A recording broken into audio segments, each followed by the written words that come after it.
श्री हरिवंश महाराज जी, आपके चरणों में कोटि कोटि प्रणाम। महाराज जी, आपकी कृपा से आपके बताए हुए मार्ग पर चलने की कोशिश कर रहा हूँ, लेकिन महाराज जी कोई भी संकल्प 15 से 20 दिन से ज्यादा उसका पालन नहीं कर पाता। उसका कारण है ब्रह्मचर्य की हीनता। आगे वही लिखा कि मतलब बार बार गिरा देती है ये काम वासना। तो महाराज जी जीवन मतलब मेन पॉइंट जो है वो ब्रह्मचर्य खंडन है। अगर थोड़ा ब्रह्मचर्य पर ध्यान दे दीजिए तो दिनचर्या ठीक हो जाएगी। ब्रह्मचर्यहीन पुरुष की कभी एक दिनचर्या नहीं चल सकती, ये पक्का नियम है। और ब्रह्मचारी की दिनचर्या में कभी फर्क नहीं पड़ सकता।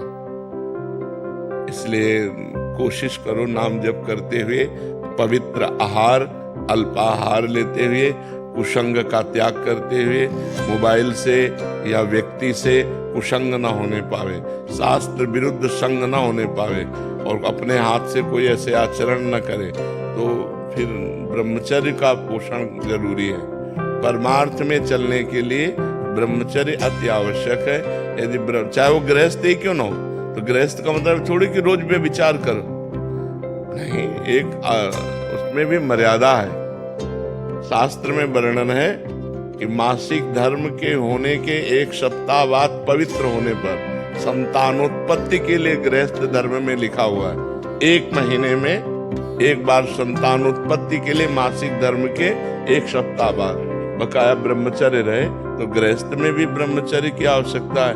ऐसा थोड़ी कि मनमानी आचरण तो फिर नष्ट हो जाएगा, क्योंकि जीवनी शक्ति है ब्रह्मचर्य। वो जब तक ठीक नहीं रहेगी तब तक ठीक नहीं रहेगा। तो ब्रह्मचर्य पर सुधार करो। क्यों भाई? हाँ, मतलब कोशिश पूरी करते हैं महाराज जी, लेकिन 10 दिन एकदम अच्छे से रहेंगे। हाँ। फिर कभी कभी ऐसा हो जाता है कि एक बार गलती हो जाती है, पूरा चीज हाँ हो जाता है, वो मन खिन्न हो जाएगा, मन हार जाएगा, फिर उत्साह नहीं रह जाता। वो आपका ही नहीं, सबका होता है। तो जो हमारे उत्साह को नष्ट करे, भगवत प्राप्ति के मार्ग में उत्साहहीनता पैदा कर दे, उसके प्रति तो बुरा भाव आना चाहिए ना। धिक्कार है हमारे जीवन को।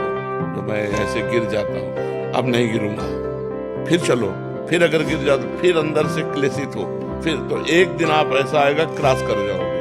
और अगर आप हार गए तो फिर परमार्थ से भ्रष्ट कर देगा। जब हमसे गलती हो जाती है तो सीधा हमारे परमार्थ पे अटैक होता है। जो हमारी साधना चल रही होती है वो शिथिल हो जाती है कि यार अब क्या करें, अब तो फेल हो गए। नहीं, हम फिर कमर कसे, फिर आगे बढ़े। 1000 बार फेल हो जाए तो 1000 बार हम प्रयास करें। ये मनुष्य जीवन को हम व्यर्थ नहीं जाने देंगे, हम इसे भगवान की प्राप्ति करा के ही रहेंगे। समझ रहे हो ना? हारो मत। जब आपका साधन आगे बढ़ जाएगा तो सब प्रपंच छूट जाएगा। अभी साधन ही लड़खड़ा रहा है, बार बार साधन टूट रहा है। 10-5 वर्ष एक रस साधन चल जाए, वही सिद्ध हो जाएगा। तो आप थोड़ी मेहनत करो, थोड़ी हिम्मत करो, थोड़ी लड़ाई लड़ो मन से, तभी आप जीत पाओगे। नाम जप करते रहो। नाम जप करते हो? हाँ, नाम जप करते रहो और लड़ाई लड़ते रहो। ये लड़ाई है बहुत बड़ी लड़ाई। पूरे विश्व को चौपट किए यही मन, पूरे विश्व को चौपट किए। मनमानी आचरण भोग बस इसी में लगाए हुए। परमार्थ ऐसे चढ़ाई पतन ऐसे है। तो चाहे जैसे जल को छोड़ो तो नीचे की तरफ सद से चला जाएगा, लेकिन ऊपर की तरफ चढ़ाना है तो यंत्र की जरूरत पड़ेगी। ऐसे ही मन को छोड़ो, भोगों में चला जाएगा, लेकिन ऊपर चढ़ाना है तो नाम और मंत्र की जरूरत पड़ेगी। जितना नाम और मंत्र जप करोगे उतना ही मन ऊर्ध्वगामी होगा, और जितना आप छोड़ दोगे उतना ही अधोगामी हो जाएगा। इसलिए खूब नाम मंत्र जप करो, और शास्त्र के अनुसार जो निषेध है उसका संग मत करो। पराई बहन बेटी का संग मत करो, मोबाइल से गंदी बातें मत देखो, गंदे लोगों का संग मत करो, गंदे विचारों को